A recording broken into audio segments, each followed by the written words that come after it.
सावधान मंगलाचरण.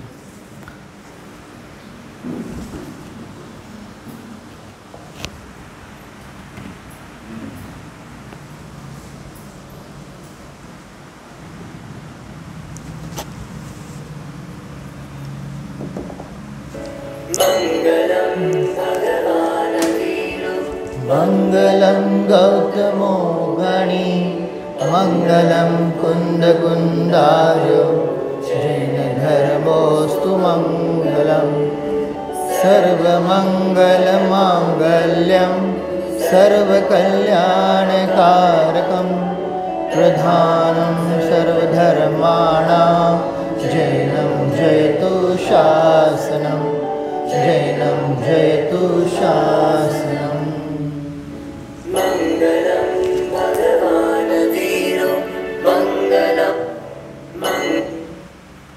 ओके चल. तर आता आपण बघत आहोत काय मार्गणा. मार्गणेमध्ये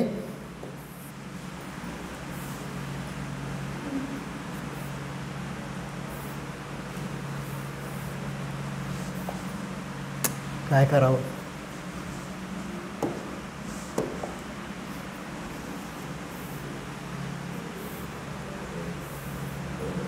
आता सवय नाही मला त्यामुळं तेव्हा आहे का.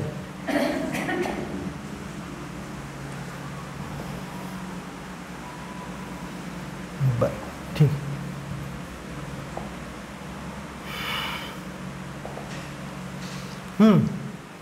मार्गणेमध्ये आपण बघितलं होत्या 14 मार्गणा. ठीक आहे, 14 मार्गणा आपले चालू आहेत. 14 मार्गणांची थोडंसं आता काय करूया, नावं पाहूया आणि त्यानंतर मग पुढं आपण प्रकरण पाहूया. ओके है ना. तर 14 मार्गणांची नावं सगळ्यांना दिसतात. कुठली कुठली.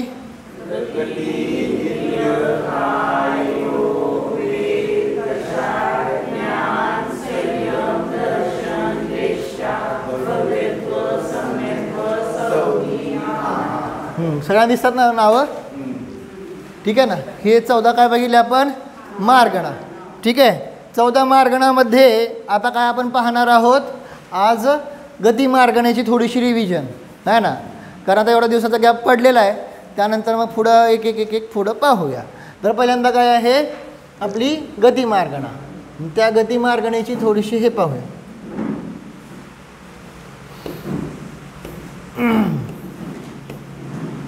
गती मार्गणेमध्ये आपण पाहिलं होतं की किती भेद आहेत गती मार्गणेचे. 4 भेद दिसतात ना सगळ्यांना. 4 भेद. 4 भेद कुठले कुठले.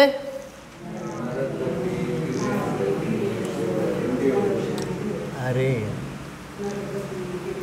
एक मिनिट.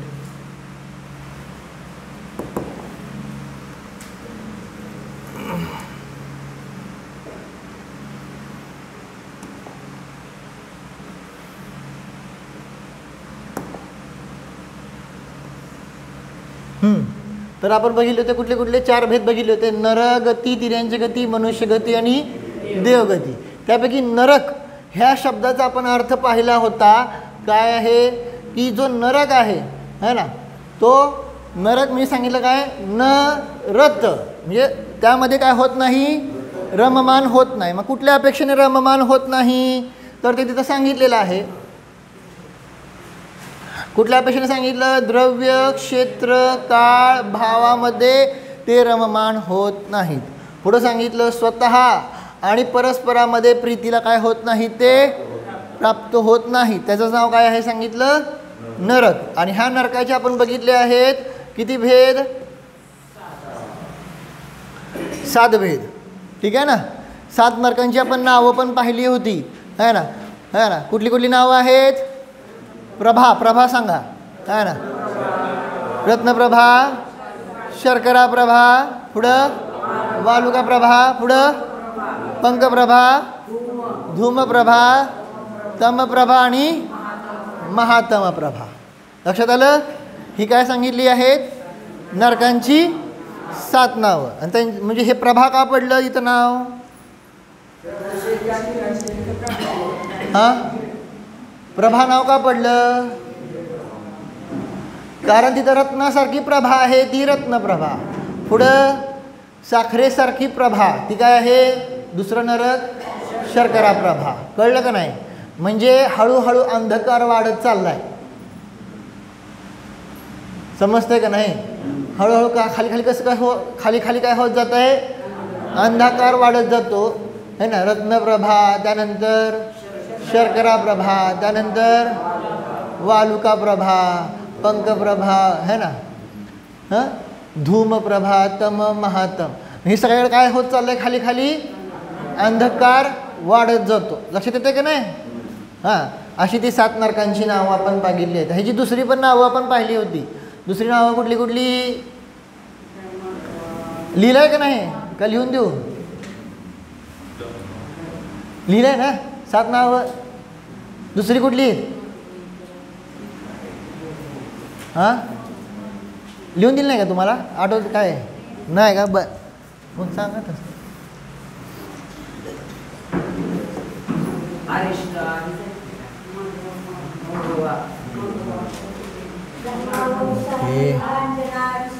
बरोबर.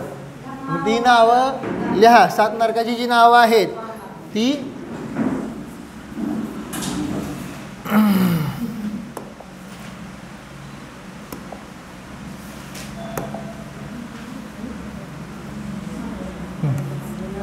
सात नरक. ठीक आहे. ह्या 7 नरकांची नावं कुठली कुठली बघा. घर्मा, ठीक आहे, त्यानंतर वंशा, पुढं घर्मा, वंशा, मेघा, पुढं अंजना, पुढं हां मघवा आणि माघवी. आलं लक्षात? हे काय सांगितले आहेत?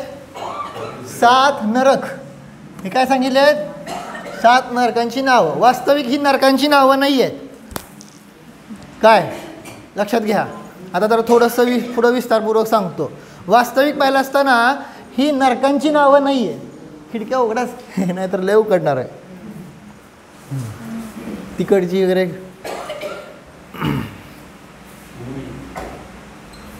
हां बस आता हवा खेळते जरा. तर वास्तविक पाहिलं असताना सांगितलं काय आहे? तर ही नरकाची नावं नाही आहे. ही वास्तविक पाहिलं असताना 7 पृथ्वींची नाव आहेत. अधोलोकामध्ये 7 पृथ्वी आहेत. ठीक आहे ना. आता ते दाखवायला मग विषयांतर होईल खरं, परंतु आहेत. ठीक आहे ना.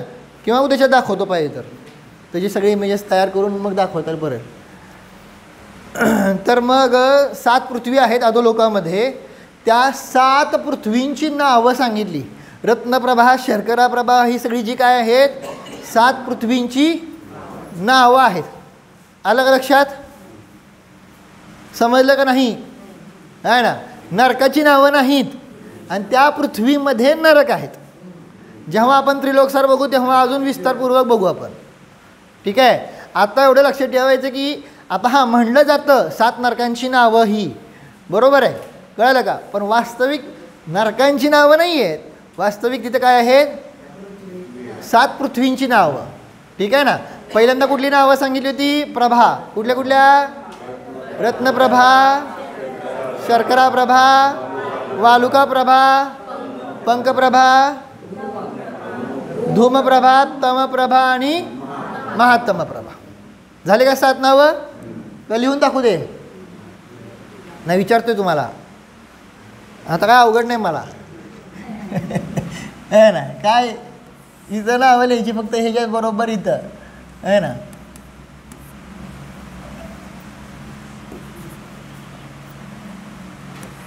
रत्नप्रभा, पुढं शर्करा प्रभा, हे दुसरं नरक. तिसरं नरक वालुका प्रभा. हा काय पंख आहे अगोदर. हा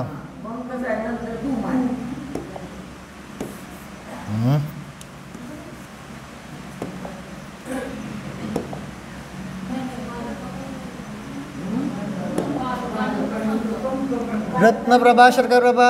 पुढं काय काय व्हायला लागलंय? इरेजर काही नाही.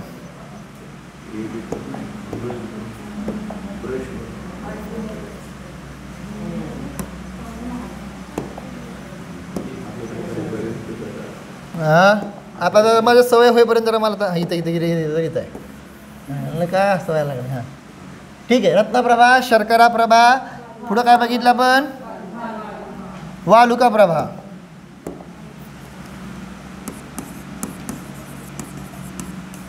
वालुका प्रभा.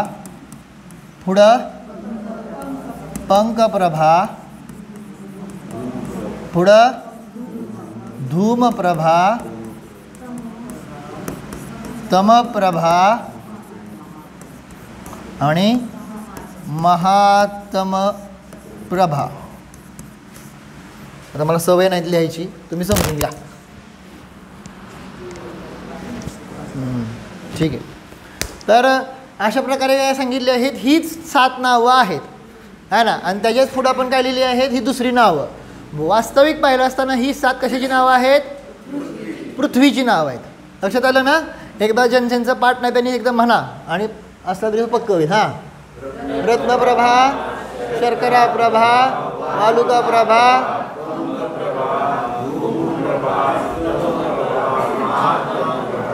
ठीक आहे ना. आणि ह्याचीच दुसरी नावं कुठली कुठली?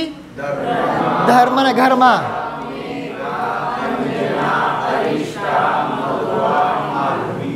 अशा प्रकारे काय बघितले आहेत? ही 7 नरक.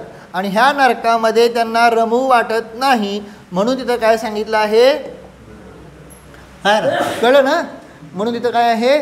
त्याला नरक म्हणतात. नरक गतीमध्ये आपण ते पाहिलं होतं. पुढं हां हां आता त्यानंतर काय आहे? तिर्यंच. तिर्यंचचा इथं काय केलेले आहे? बघा बघा तुम्ही इथं है ना. तिरह अंचती इति तिर्यंच है ना. तिरह म्हणजे काय सांगितलं? तिरोभावाला जे प्राप्त होतात त्यांना काय म्हणतात? तिर्यंच म्हणतात. ठीक आहे ना. तर मग अशा प्रकारे ते सांगितलं तिर्यंच. मग तिरोभाव म्हणजे काय सांगितलं है ना? तर सांगितलं कुटील भाव. कळलं का? है ना. किंवा दुसरा मायाचा रूप काय आहे? परिणाम. ह्यांना जे प्राप्त होतात ते काय आहेत? तिर्यंच. म्हणजे वास्तविक पाहिलं असताना तिर्यंच गती कशामुळे प्राप्त होते? त्याचं कारण मायाचार. आणि तिर्यंच झाल्यानंतर सुद्धा काय असतो? मायाचारच असतो. कळलं का नाही? कुटील परिणाम. कुटील समजलं ना? लक्षात येते का? आहे ना. मग अशा प्रकारे जो आहे तो सांगितलं तिर्यंच गती. आता ह्या तिर्यंच गती सांगितलं काय आहे? इथं लक्षणं केलेले आहेत. मन वचन कायाच्या कुटील त्याला काय होतात? हे प्राप्त होतात. त्यानंतर ह्यांच्या संज्ञा काय असतात? प्रगट असतात. संज्ञा लक्षात आहेत ना? आता दाखवते चार्ट. आहार भय मैथून ह्या 4 काय आहेत? मी रिव्हिजन घेणार आहे पण आता तुम्हाला आता विचारायचं की तुम्ही सुट्टीला केव्हा जाणार आहे मग त्यामुळे रिव्हिजन घेईल आहे का नाही. पण बाकीच्या वेळेस आता थोडंसं जरा गती आणि इंद्रिय मार्गाने तर मला शिकवायला पूर्ण करतोच आहे ना. पुढं बघू. त्यानंतर मग 4 संज्ञा प्रगट सांगितलं. पुढं त्यानंतर सांगितलं हे कसे आहे? सांगितले जीव निकृष्ट अज्ञानी. निकृष्ट समजते का? आहे ना. म्हणजे वास्तविक पाहिलं असताना जसं जसं तिर्यंच्या हे होतात ना तसं तसं त्यांचं अज्ञान जे आहे ते जास्त आहे. अज्ञान समजते का? आहे ना. सगळ्यात जास्त. म्हणून तिथं प्रश्न विचारला होता. 2 मिनिट मी बसतो आहे ना. तर प्रश्न काय विचारला होता की सगळ्यात जास्त दुःख कोणाला आहे ना? विचारलं होतं ना तुम्हाला मागं सुद्धा. तिर्यंच्यांना दुःख जास्त का नरकातल्या नारकीला दुःख जास्त? है ना? तर उत्तर येतं काय? तिर्यंच्यांना. हा प्रश्न काय उत्पन्न होतो की तिर्यंच्यांना दुःख का जास्त? तर लक्षात घ्या, दुःख कशाचं असतं, है ना? पहिल्यांदा हे लक्षात घ्या, दुःख कशाचं असतं? दुःख अज्ञानामुळे असतं. दुःख कशामुळे असतं? त्याच्याविषयीबद्दल माहीत नाही तर तिथं तुम्ही चुकणार, तुम्हाला त्याच्याबद्दल त्रास होणार. बरोबर का नाही? कळलं का नाही? दुःख कशामुळे असतंय? अज्ञान.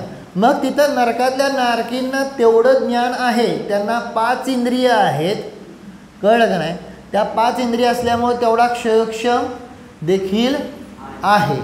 परंतु तिर्यंच्या गतीमध्ये जर बघितलं तर सांगितलं काय आहे? तेवढा जेवढा नरकातल्या नारकीला काय आहे? क्षयक्षम असतो, तेवढा तिर्यंच्यांना असतोच असा नियम नाही. एवढं कमी कमी होत जातात. म्हणजे ठीक आहे, संज्ञी पंचेंद्रियांना जरा थोडासा असतो, है ना, पण त्यातसुद्धा खूप तरतमता असते. आणि जर संज्ञी नसेल तर पंचेंद्रिय, चतुरेंद्रिय, द्विंद्रिय ह्यांचा क्षयक्षम काय झाला? कमी झाला. समजलं का नाही? मग तेवढं काय वाढलं? अज्ञान. आणि तेवढं काय वाढलं? दुःख. मग सगळ्यात दुःख कशामुळं? अज्ञानामुळे. दुसरी गोष्ट सांगितली जाते की तिर्यंच जे आहेत, लक्षात घ्या, कसं असतं, नरकामध्ये कोणी पण नारकीस गेला काय तर तिथून परत तो वर येतो आणि तो 2च ऑप्शन असतात नरकात आल्यानंतर. 2 ऑप्शन. कुठले ऑप्शन? मनुष्य बनतो नाहीतर तिर्यंच. पण तिर्यंच गतीमध्ये जर राहिला तर दुसऱ्या गतीमध्ये जायला त्याला किती वेळ लागतो? अनंत काळ लागू शकतो. काय म्हणलं? कळलं का? नरकात जास्तीत जास्त किती काळ राहू शकणार? जर 7व्या नरकात गेला तर 33 सागर. जर 7व्या नरकात गेला तर 33 सागर. पण बाकीच्या नरकात गेला तर कमी. म्हणजे 33 सागर मीन्स असंख्यात वर्ष आहेत. तिथं किती आहे सांगितलं? असंख्यात वर्ष आहे. म्हणजे जास्तीत जास्त असंख्यात वर्षापर्यंत तर होऊ शकतो. पण जर तिर्यंच राहिला तर तिथं चान्सेस काय होतात? कमी होतात. आणि तिथं तो तिर्यंच म्हणून किती काळ राहू शकतो? अनंत काळ राहू शकतो. चुकून निगोदी झाला, आता आपण ते बघितलं होतं, निगोदी आहे ना. निगोदी कोणाची आहे? भेद एकेंद्रियामध्ये. तिर्यंची कोणाचं? साधारण वनस्पती. लक्षात आहे ना? काय मी दाखवलं असतं, पण आता मला ह्याची अजून वापरायची सवय नाही, त्यामुळे मी पटपट कर. मी ते करायला गेलं तर मग हे जातं आहे. मला अजून जरा सवय होऊ द्या, त्यामुळे तुम्हाला लगेच मागचं काढून दाखवलं असतं. काय तर मग लक्षात आलं का? आहे ना? काय सांगितलेलं आहे? आपण पाहिले होते एकेंद्रियाचे 5 भेद. कुठले कुठले? पृथ्वी, जल, अग्नी, वायू. बरोबर आहे ना?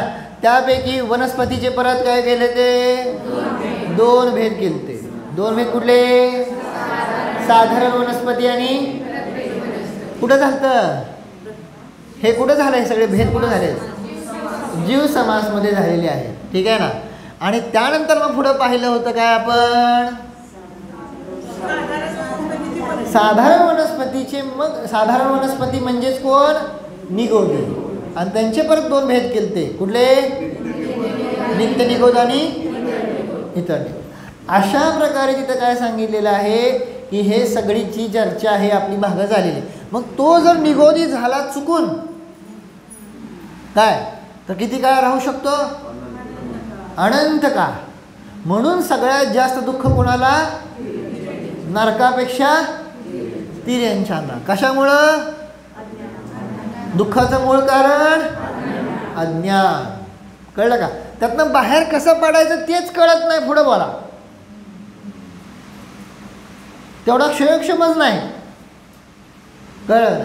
जसं आपण एखाद्या जीवाला खूप समजावून सांगतो, पण एखादा जीव असतात काय काय काय म्हणा किती पण झालेलं लक्षात येत नाही, समजत नाही, तेवढा काय नसतो. मग त्यातनं कसं बाहेर पडायचं कसं कळणार? कळलं का नाही? त्या अवस्थेतनं त्या विषयाबद्दलचं क्षयोक्षमच नसेल, पाण्यात उडी मारली पण कसं पोहायचं ह्याचा क्षयोक्षम नसेल, काय होणार? मग त्यातनं बाहेर कसं पडायचं कळणार नाही ना. अलग लक्षात आहे ना. तसं त्या ऐकेंद्रियांना सुद्धा कळतच नाही, मग त्यामुळं ते तेच तेच तेच परिणाम करतात. म्हणून सगळ्यात जास्त दुःख कशाचं? कशाचं? अज्ञानाचं. आणि सगळ्यात जास्त सुख कशाचं? ज्ञान. कुठलं ज्ञान? हां. कारण आता मोक्ष मार्ग प्रकाश मी म्हणलं ना, वाचतोय काय मोक्ष मार्ग में काय सांगितलं तिथं? अधिक ज्ञान की नाही, सम्यक ज्ञान की जरूरत आहे. दादा तुम्ही आता ज्ञान चाललाय, परत काय वाटतंय? मला काही कळत नाही. आता कळत नाही हा प्रश्न येणारच नाही, कारण आता काय झालेलं आहे तुम्हाला? असा चांगला निमित्त भेटलेला आहे आता. कळलं का? त्यामुळे कळत नाही हा विषयच येणार नाही. आता सगळ्यांच्या पुढं सगळं दिसणार आहे.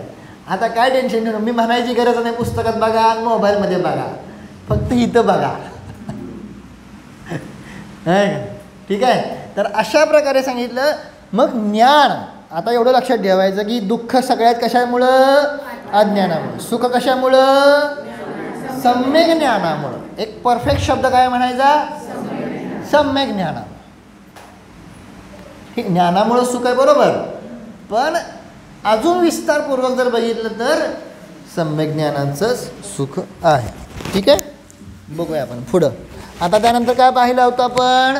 तिर्यंचांचे हे सांगितलं. अत्यंत पापाचं काय आहे? बहुलता. दिसतंय का इथं?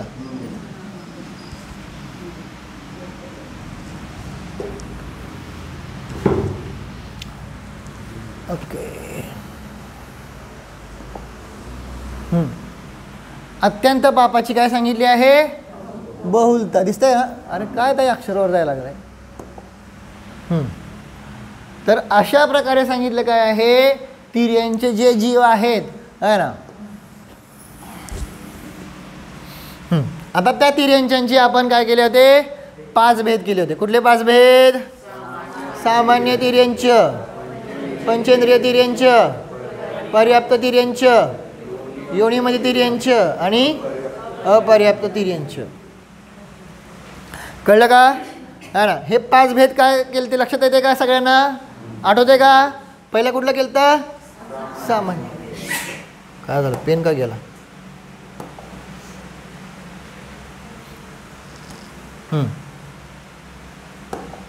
तर मग पहिला कुठलं सांगितलं होतं? सामान्य तिर्यंच. आता ओके, पुढून लिहा. सामान्य तिर्यंच. समजलं का? है ना. तर पहिला भेद सामान्य तिर्यंच, म्हणजे ह्यामध्ये सगळे काय आले? सगळे तिर्यंच. म्हणजे कुठले कुठले? एकेंद्रियापासून पंचेंद्रिय. दुसरा भेद, हां, आता इथं कोण आले? फक्त पंचेंद्रिय तिर्यंच. पंचेंद्रिय तिर्यंच म्हणजे सगळे पंचेंद्रिय आले. संज्ञी, असंज्ञी, काय पर्याप्तक, अपर्याप्तक सगळे आले, है ना. पुढं त्यानंतर पर्याप्त पंचेंद्रिय तिर्यंच, है ना. तर मग ह्यामध्ये कोण आले? फक्त पर्याप्त जीव. आता ह्यामध्ये कोण येणार नाही? अपर्याप्त जीव येणार नाही. ठीक आहे ना. निवृत्ती पर्याप्तक येते की, पण ते म्हणजे आता कसं आहे, डिपेंड्स, त्याला कसं लावतो आपण त्याच्यावर आहे. परंतु मोस्टली येतं त्यांना पर्याप्तामध्ये धरलं जातं. निवृत्ती पर्याप्त जे आहेत ना, माहिती आहे ना. हां, पर्याप्तच नामकर्माचा उदय असतो. माहिती आहे ना सगळ्यांना. काय सांगतोय? झालेलं पर्याप्त मार्गाने झाली आहे का नाही? पर्याप्तामध्ये पर्याप्त आणि अपर्याप्त. अपर्याप्ताचे 2 भेद केले ते कुठले? निवृत्ती पर्याप्त आणि लब्ध पर्याप्त. मी मागचं दाखवलं असतं, पण आता मी नाही हे हलवत, हे परत आणेपर्यंत मला वेळ जाते, है ना. तर मग आता काय होतं? अशा प्रकारे ते सांगितलं काय? मग त्या निवृत्ती पर्याप्त जे जीव आहेत, म्हणजे ज्यांचं शरीर पर्याप्ती 100% पूर्ण होणार नाही, त्यांना म्हणतात निवृत्ती पर्याप्त. म्हणलं विसरला काय इतक्या दिवसात बघावं म्हणलं. आता त्यांना काय म्हणतात? लब्ध. ज्यांची शरीर पर्याप्ती पूर्ण होणार नाही है ना. आता ज्यांची शरीर पर्याप्ती पूर्ण झाली नाही पण त्यांना काय म्हणायचं, आणि पर्याप्तची कोणाला म्हणायचं, शरीर पर्याप्ती पूर्ण. हां, एकूण पर्याप्ती किती, 6. गेले विसरून लगेच. असू द्या, मी रिव्हिजन घेणार आहे. रिव्हिजन आणि आता काय परीक्षा हे सगळं मेमध्येच आहे, है ना. नाही, तुम्ही जरी भलेही सुट्टीला जरी गेला तरी घरी बसून परीक्षा द्यायची आहे, त्यामुळे कुठं पण जावा, घरी बसूनच परीक्षा, कळलं का. ठीक आहे. आणि जी दुसरी परीक्षा आहे ही तर द्यायची, ती वेगळी नंतर. ठीक आहे. तर मग कळालं का. मग त्यामध्ये पर्याप्त पंचेंद्रिय तिर्यंच बघितले. आता त्यानंतर मग सांगितलं, टाईम झाला, योनिमती तिर्यंच आहे ना. योनिमती म्हणजे आता इथं कोण घेतले, फक्त स्त्रीवेदी, बरोबर आहे ना. मग हे 100% योनिमती जे तिर्यंच आहेत आहे ना, हे 100% कुठल्या वेदवाले आहेत, स्त्रीवेदवाले. कुठले आहे ना, हे 100% स्त्रीवेद आहेत, प्लस 100% कसे आहेत, पर्याप्तच आहेत. कसे आहेत, का हो, अपर्याप्त का नाही. हां, शरीर पर्याप्ती पूर्ण झालेली आहे, बरोबर. पण अपर्याप्तामध्ये कुठला वेद असतो, आपली चर्चा कुठली चालली आता, समजलं का, समजते का.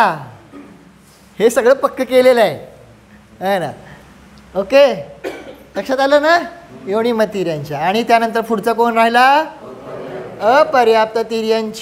पंचेंद्रिय तिर्यंच म्हणजे कोण आता इथं येणार, लब्ध पर्याप्त जीव येणार. त्यांचा वेद नियमाने कुठला, कुठला वेद.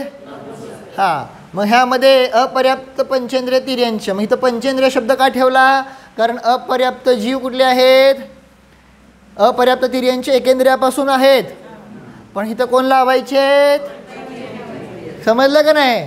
त्यामुळे तो भेद घेतलेला आहे. पॉईंट समजते का. हां, त्यामुळे तिर्यंचाचे आता कुठले कुठले भेद झाले सांगा बर.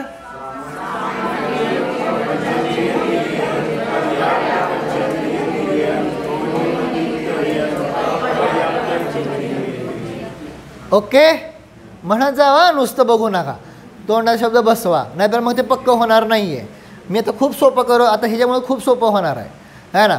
मागच्या लक्षात, पण आता ह्यामुळे खूप सोपं होणार आहे. ॲक्च्युली हे ठीक आहे. आता हे मनुष्य तिर्यंचांचे बघितले. आता त्यानंतर मनुष्यांचे. आज जरा थोडासा लेट होतं कारण सुरुवात उशिरा झाली.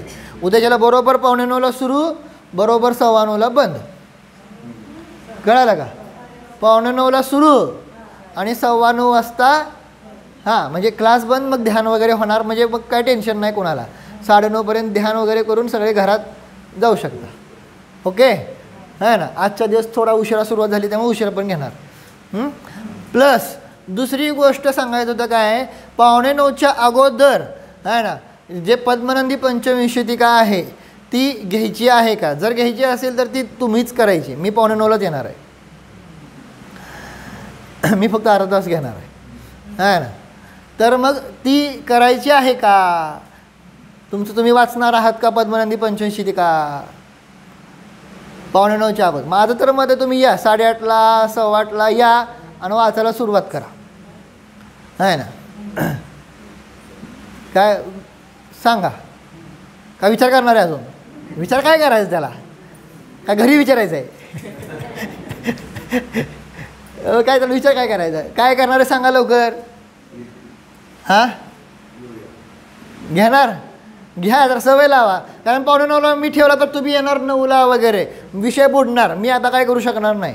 त्यामुळे 8:30ला जर ठेवलं तर ॲटोमॅटिक 8:45पर्यंत येचाल. 8:30ला 8:15ला किती असं ठेवायचं. 8:30ला पद्मनंदी पंचविंशतिका मात्र पुस्तक लागेल आहे ना.